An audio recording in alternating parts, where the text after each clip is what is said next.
So we are here at the last episode, the total finally last episode of Game of Thrones. Our what has ended now. The Iron Throne is the last episode. And my heart is mourning because I know next week or next year or in every other timeline we don't have another Game of Thrones episode.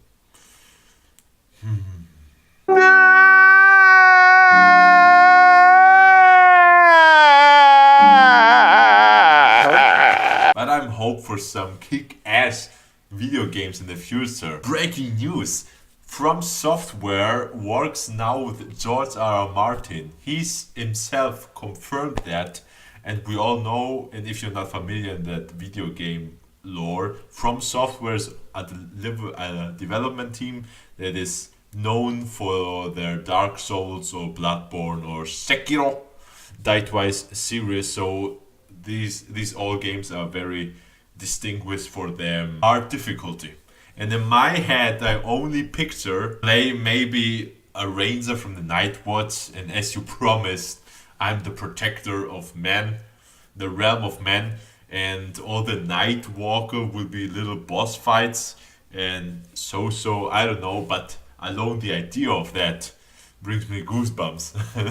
And I'm jump everyone on the hype train. George R. R. Martin and From Software Dark Souls present, I don't know, Die Hard in Westeros or something. Now let's talk about the episode. Episode starts right after the events of the Bells, episode 5, and you see how Tyrion, Davos, and Jon goes through the destroyed King's Landing, and they're witnessing all the carnage, all the harm that Daenerys did with her dragon. Now it's time for Tyrion to confront Dany, or Jon to confront Dany, and to stop this madness. But before Tyrion confronts Dany, he still goes down to the tunnels to see if Jaime and Cersei are still there, just hiding. But then he witnessed their deaths. He discovered them under a huge pile of stones, and he's crying, he's mourning their deaths, and this is a really hard scene.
It's the most emotional season ever in the Game of Thrones history. Dany has now conquered King's Landing. She rules now just like the Third Reich.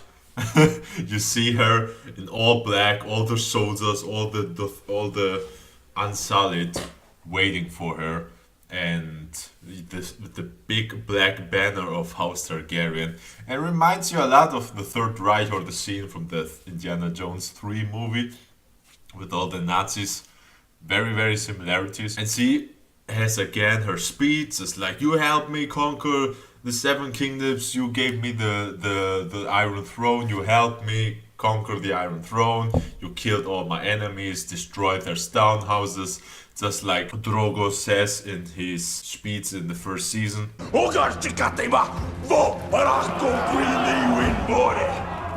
Then Tyrion slowly approaching Daenerys from behind, and you already think, oh, he has nothing to lose now. Tyrion has nothing to lose because Daenerys knows he betrayed me. He's just confronting her and says, and she responds to, you betrayed me, you freed your brother. And he just said, you burned a whole city down. And then he raises his hand of the queen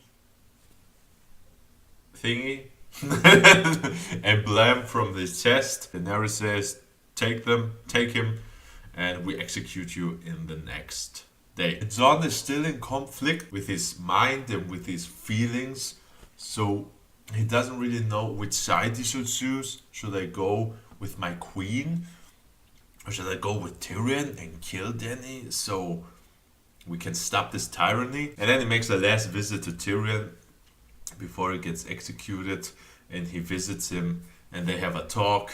Still, Tyrion talks to Jon, tries to switch his side, switch his beliefs to stand against Dany. He's so blind, but he doesn't want, I don't want the throne, she is my queen now and always. And there's a cool line from Jon, then he responds with, love is the death of duty. You remember that was the same thing that Maester Aemon told to some. Love is the death of duty. I told that to your friend Jon Snow once. He didn't listen. And neither did you. The discussion between Jon and Tyrion, Jon now knows the truth and now knows what he has to do. He has to confront Dany and trying to kill her, to stop her. He confronts Daenerys. He screams to her, have you seen the city? It's full of bodies, full of children, full of innocent people. And she also, Daenerys responds with, everything is necessary for the good. We have to save and free the world. Jon knows now there's no coming back from her. She's in the dark side. She falls into a hole that she never can reach out. Hugs her, kisses her, but before he kisses her, he tells that you are my queen now and always. And then he stabs her into the heart. Flatch! The end of Daenerys. The end of her reign.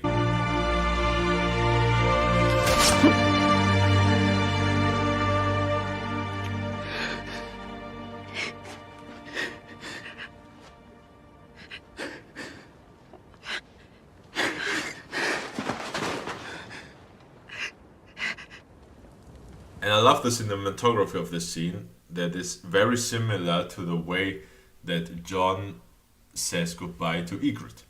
So he says again goodbye to the girl he loves, but in a similar way. Yeah, this was my theory that I always had in my head. She will for sure die in that episode, Dany, because she has to respond to her crimes she did in King's Landing. And the only way she can pay that is with her death. I thought, Dany dies, for sure. But what happened about the dragon? What happened to Drogon? If he finds out that his mother has died, will he go rampage again? Will he kill everything that is around him?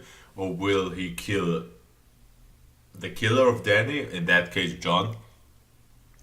But no, he just looks at Jon, he looks at the body of Dany, and he thinks the Iron Throne killed my mother.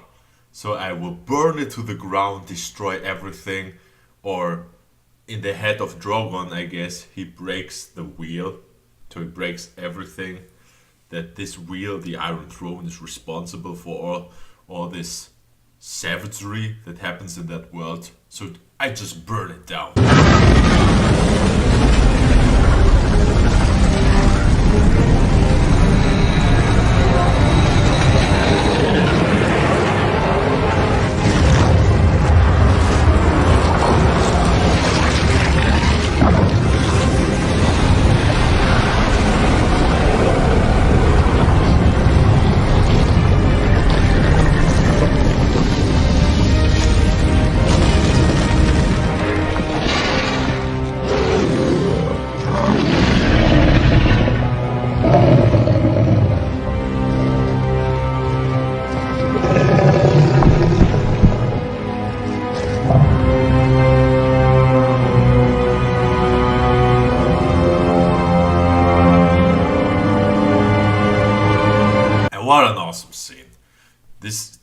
CGI in season 8 is mind-blowing.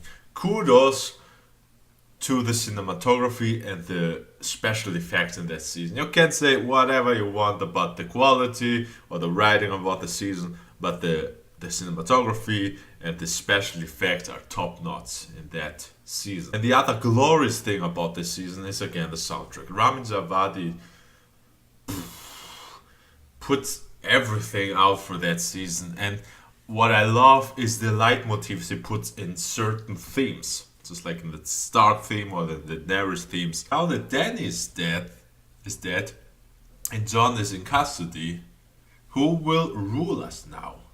We need to choose a king or a queen for the Seven Kingdoms. The Grey Worm wants to execute and bring justice to Tyrion and to Jon for killing her queen. Tyrion tells the lords and ladies that are still alive. You also see the uncle of Sansa who survived the captivity of Walder Frey. I was still surprised, and I thought, who's that guy? What happened to him? But hey, he's here, still alive. And then Tyrion says he had a lot of time to think when he was in jail. So he said, what is the one thing that will always survive? Not battles, not people, not themes, stories. Stories are one thing that will always be remembered in people. And whatever enemy or whatever threat will come, they can never stop or kill the story. And this this reminds me a lot of Lord of the Rings, The Return of the King. And this episode again has so many similarities to The Return of the King. From the when Drogon takes Daenerys' body and fly away, it's just like the eagles took Sam and Frodo. Later, Sam shows to Tyrion the book, all the history that happens, the Song of Ice and Fire. And later, from all the farewells, just like the hobbits say farewell to Frodo. Here again, when Tyrion says the stories we have remembered, it's just like the Sam told to Frodo, what about the story from all the legends? They were all the heroes. They have the opportunity to go back, but still they had a motivation to keep going forward. Tyrion just tells that Bran is the true ruler for Westeros because he's a cripple who has a better backstory as him, Bran, a man that was crippled but come back from the dead, learns to fly, become the three-eye raven, and is incapable to bring children to the world. And that was all the idea of Daenerys, I will break the wheel, so nobody can still make babies. So in that case, Bran is now the king of the Seven Kingdoms. Everybody says I from all the houses, but Sansa is the one who doesn't say I. I love you, little brother. I always will. You'll be a good king. But tens of thousands of Northmen fell in the Great War, defending all of Westeros. And those who survived have seen too much and fought too hard ever to kneel again. The North will remain an independent kingdom, as it was for thousands of years.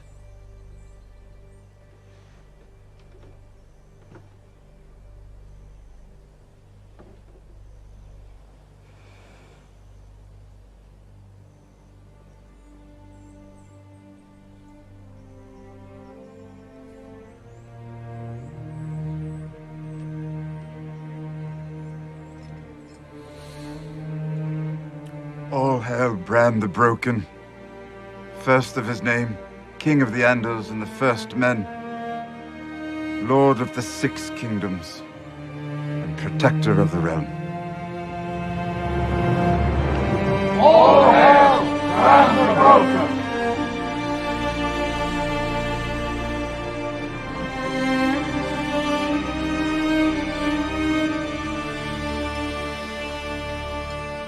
What I really love about that episode, and what I really think that this ending of the show is perfect, is the message that this episode sends. In the end, all the outsiders of Westeros become the rulers or become big personalities. Bran the Cripple becomes the king of Westeros. The right hand is Tyrion, one who has did many mistakes before, but his mission now is to fix all these mistakes for a better future, to learn from his mistakes. Then Bronn, the little thief, what he is, become master of coin. Sir Davos, the greatest smuggler in all Westeros, become the master of ships.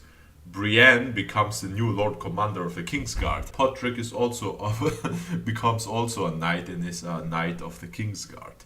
So and Sam becomes the Grand Maester of King's Landing. We, the outsiders, the cripples, the imps, the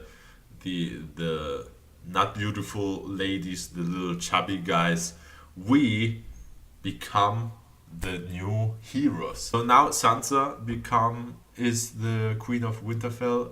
Jon goes to the Wall, and Arya. What does Arya? Arya, she thinks she doesn't go back to Winterfell. She just becomes now a traveler and goes to the west. We all doesn't know what is in the west. And she goes to uncharted lands with her crew at the big mighty ship, the House Stark ship. And this also was mentioned before, if you remember, when Arya had the conversation between Lady Crane, the actress. Where will you go? Essos is east and Westeros is west. But what's west of Westeros? I don't know. Nobody does. It's where all the maps stop. The edge of the world, maybe. This is it. This is the end. I loved how the show ended. The way that Jon, Tormund, and Ghost get out of the Wall, and the shots are very similar with the first episode. The first shots that I love, that the show now goes to full circle, and yeah, I think this was the perfect way to end it. In my opinion, this was not a boring, not a failure, not a disappointing season. It was a beautiful, great acting, great soundtrack, great cinematography, great power of epic scenes. No disappointment. I am very happy with that show. And Game of Thrones right now stays as one of the best, or maybe the biggest TV shows that ever was made. This was my review to the last episode, The Iron Throne. There's no Iron Throne no more. It is burned into 1,000 pieces. Game of Thrones is over. Hell of a show. Hell of a season. I will really miss it. But now, let's start to rewatch it again. From scratch. Starting from scratch. Oh boy. Bye. Vala Mogulis.